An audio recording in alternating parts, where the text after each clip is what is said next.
ગાજર કોબીજ અને શિમલા મરચાંનો સંભારો બનાવીશું. એના માટે તેલ મૂકી દીધું છે. આપણે રાઈ નાખીશું, હિંગ નાખીશું,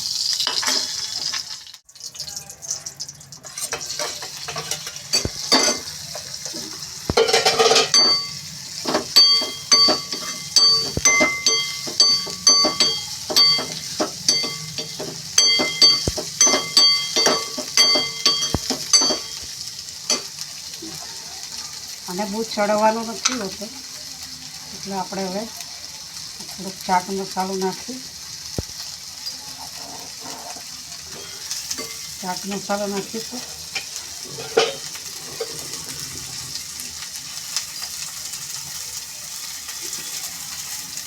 અને મીઠું નાખીશું,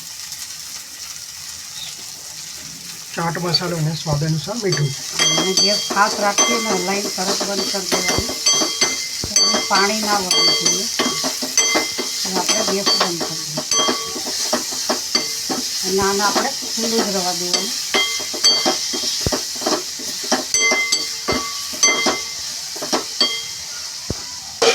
હવે આપણે કોથમીર ભભરાઈશું.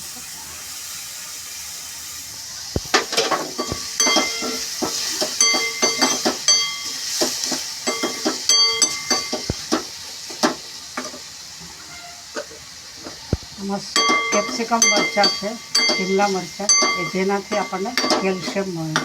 અને ગાજર છે, ગાજરથી આપણે આંખોને તેજ વધે. કોબીજ નાખવાથી એના ટેસ્ટમાં વધારો થાય. આ રીતે આપણે સંભારો બનાવી શકીએ. આ જે સંભારો છે તે આંખો માટે બહુ સારો છે. તો આપણે ગાજર, શિમલા મરચાં અને કોબીજ ત્રણેયના ગુણધર્મો આપણે જોઈશું. આપણો હેલ્ધી સંભારો તૈયાર છે, ગાજર, કોબીજ અને શિમલા મરચાંનો. આપણે ગાજરના ગુણધર્મ વિશે વાત કરીશું. ગાજર ભલે એક સામાન્ય શાક હોય, પણ આયુર્વેદમાં ગાજરને રક્ત શુદ્ધિ, દ્રષ્ટિ અને પાચન અને શરીરની શક્તિ વધારવાનું સાત્વિક ભોજન માનવામાં આવે છે. ચાલો હવે ગાજરના મૂળ આયુર્વેદિક ગુણધર્મને આપણે સમજીએ.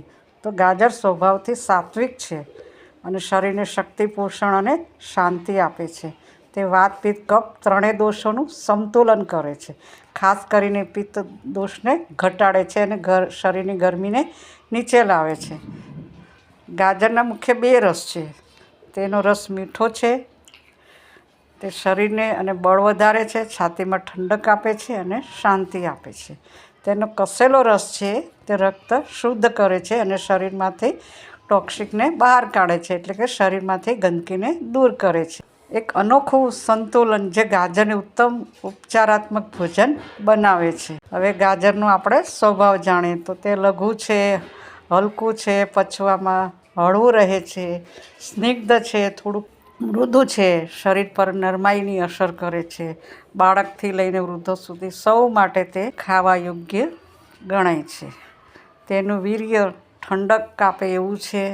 તે પિત્ત દોષને ઘટાડે છે, એસિડિટીને મટાડે છે, શરીરની અંદરની ગરમીને ઓછી કરે છે, આંખોની બળતરાને મટાડે છે અને શરીરને ક્રાંતિ આપે છે. આપણે ધાતુનો વિપાક વિશે વાત કરીએ તો તે પાચન પછી શરીરને અને મનને બળ આપે છે. તે ધાતુઓને મજબૂત કરે છે, ઇમ્યુનિટી શક્તિ વધારે છે, રોગ પ્રતિકારક શક્તિમાં વધારો કરે છે અને આપણા શરીરને, મગજને શાંતિ આપે છે અને લાંબા ગાળે શરીરની તાકાત વધે છે તેનાથી. ખાસ કરીને ગાજર લીવરની ગરમીને મટાડે છે, લોહીને શુદ્ધ કરે છે અને આપણા ચહેરાને ગ્લો આપે છે. આપણો ચહેરો સુંદર બનાવે છે.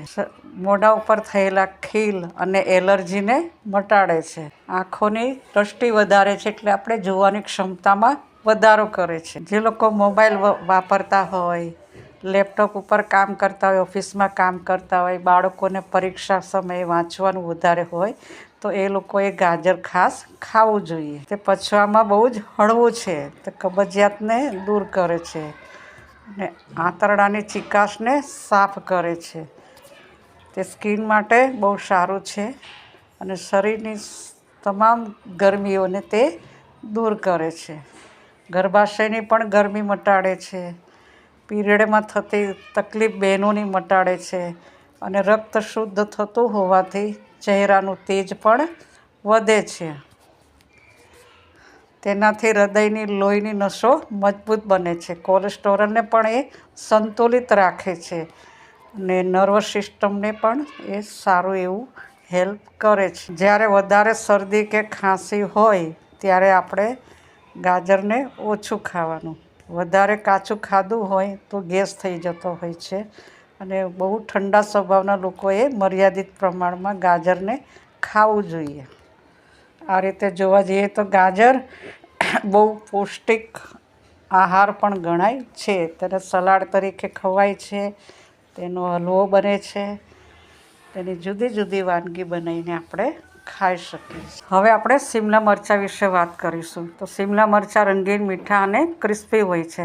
આયુર્વેદમાં શિમલા મરચાંનું શરીરને હળવાશ, પાચન શક્તિ, રક્ત શુદ્ધિ અને દોષોનું સંતુલન આપે છે તેવું કહેવામાં આવ્યું છે.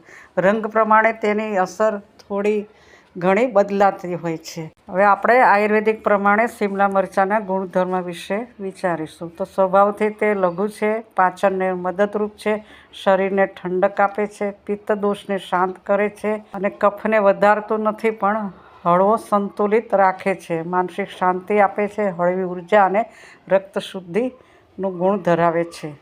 તે સ્વાદમાં મધુર છે અને સોફ્ટ ઇફેક્ટ આપતી હોય છે. હળવો તીખો સ્વાદ પાચન શક્તિને પ્રજ્વલિત કરે છે, ગેસ ઓછો કરે છે. મીઠો હોવાથી અને કટુ હોવાથી તીવ્ર નહીં પરંતુ નરમ અને સંતુલિત અસર ધરાવે છે. તે લઘુ હોવાથી બહુ હળવું અને ઝડપથી પચી જાય છે. તે વૃક્ષ હોવાથી થોડું સુકાનાર અને થોડું ચીકણું પણ હોય છે. તે શીતળ હોવાને કારણે ગરમીને નીચે લાવે છે. તે શરીરની ગરમીને ઘટાડે છે. તે એસિડિટીને મટાડે છે, ચહેરાની લાલાશ લાવે છે અને હાર્ટના ટોક્સિકને ઓછા કરે છે. તેનો વિપાક કટુ હોવાના કારણે પાચન ક્રિયાને સક્રિય કરે છે. તે ગેસને ઓછો કરે છે. તે મેટાબોલિઝમ વધારવાનું કામ કરે છે અને વજનને સંતુલિત કરે છે. શિમલા મરચાં ખાવાથી ફાયદા: તે અગ્નિને સંતુલિત કરે છે, ગેસને મટાડે છે, પચવામાં હળવું છે અને ફેટી ફૂડ પછી પચવામાં પણ મદદ કરે છે. તે ખીલ અને મટાડે છે અને ચહેરાને તેજ આપે છે. આંખો અને મન માટે પણ સારું છે. તેમાં વિટામિન સી અને એન્ટીઓક્સિડન્ટ હોવાને કારણે આંખોને પોષણ આપે છે, મનને હળવાશ આપે છે અને સ્ટ્રેસ ઓછું કરે છે. ચામડી માટે પણ સારું છે, ચામડીનો ગ્લો વધારે છે અને હૃદય માટે પણ સારું છે. તે કોલેસ્ટ્રોલને બેલેન્સમાં રાખે છે, લોહીનો પ્રવાહ સુધારે છે અને હૃદયને હળવાશભર્યું પોષણ આપે છે. ઓછી કેલરી હોવાના કારણે તે વજન ઓછું કરવામાં કામ લાગે છે. પેટ હળવું રાખે છે અને ડાયટ ફ્રૂટ તરીકે એને પરફેક્ટ માનવામાં આવ્યું છે. તેની તાસીર ઠંડી છે અને રેડ કેપ્સિકમ છે તે વધારે એન્ટીઓક્સિડન્ટ છે, એનર્જીને વધારે છે. યલો કેપ્સિકમ છે તે પાચન માટે બહુ જ સારા છે. વધારે ઠંડા સ્વભાવવાળાએ તેને બહુ વધારે પ્રમાણમાં ખાવું જોઈએ નહીં. શિમલા મરચાંને કોઈ પણ શિમલા મરચાં હોય તેને વધારે પ્રમાણમાં રાંધવાની.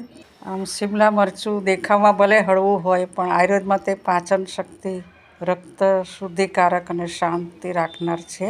મનને શાંત રાખે છે, શરીરની ગરમીને સ્ટિમ્યુલેટ કરે છે અને તે ઉત્તમ શાક માનવામાં આવે છે. આ રીતે શિમલા મરચાં આપણા શરીરને ફાયદો આપતા હોય છે. હવે કોબીજ વિશે આપણે આયુર્વેદિક ગુણધર્મને જાણીશું. તેનો રસ કસેલો છે, તેનો ગુણ લઘુ છે, શીતળ છે, સરળતાથી પચે છે અને કફ વધારવાની વૃત્તિ ધરાવે છે. તેનું વીર્ય શીત છે.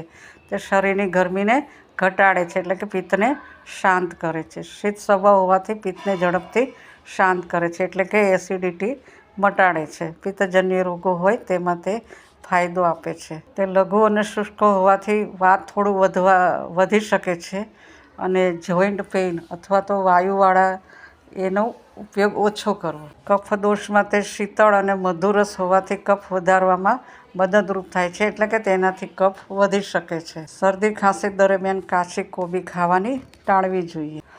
પિત્ત શામક અને શરીરને ઠંડક આપતું હોવાથી એસિડિટીવાળાએ, અલ્સરવાળાએ, જેને મોઢામાં વારે વારે અલ્સર થતા હોય, છાતીમાં બળતરા થતી હોય, તે લોકો માટે કોબીજ સારી છે. ગરમ પ્રકૃતિવાળા માટે ઉત્તમ શાકભાજી ગણાય છે. કોબીનો સ્વભાવ રક્તમાંથી ગરમી અને અશુદ્ધિઓને તે દૂર કરે છે. તે સ્કિનને ગ્લો આપે છે અને સ્કિન સારી બનાવે છે. તે લઘુ ગુણ હોવાથી સરળતાથી પચે છે. તેમાં ફાઇબરનું પ્રમાણ હોવાથી તે પેટને સાફ રાખે છે. ગેસવાળાએ ઉકાળીને અથવા તો વધારેથી કોબીજનો ઉપયોગ કરવો નહીં. જેને ગેસની તકલીફ રહેતી હોય તે લોકોએ કોબીજ વધારે ખાવી નહીં. તેમાં પોટેશિયમ અને સોડિયમનું પ્રમાણ સંતુલિત કરે છે અને આપણા હૃદયના ધબકારાને તે સ્થિર કરે છે. વધારે ધબકારા રહેતા હોય જેને, એના માટે કોબીજ સારી છે. હાર્ટ માટે હળવું અને લાભદાયક શાક માનવામાં આવે છે. કોબીજ સાત્વિક શાક ગણાય છે. તે મનને શાંતિ આપે છે. તેમાં વિટામિન સી છે. તે ઇન્ફેક્શન સામે લડવાની શક્તિ ધરાવે છે અને ઇમ્યુનિટી શક્તિ ધરાવે છે, એટલે કે રોગપ્રતિકારક શક્તિ વધારે છે. તે વજન ઘટાડવામાં સહાય કરે છે. જ્યારે વજન ઓછું કરવું હોય ત્યારે કોબીજ ખાવી જોઈએ.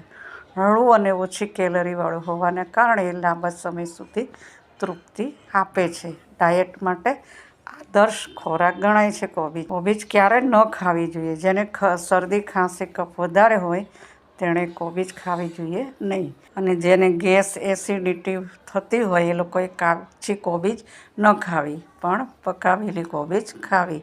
થાઇરોઇડ હોય એ લોકોએ કોબીજ ખાવી નહીં. થાઇરોઇડના પ્રોબ્લેમવાળા પેશન્ટોએ કોબીજને ખાવાની નથી. જો તમને અમારી રેસીપી ગમી હોય તો અમારી channel the Bhavsar kitchen and આયુર્વેદાને સબસ્ક્રાઈબ કરો, અમારા વિડીયોને લાઈક કરો, કોમેન્ટ કરો અને શેર કરો.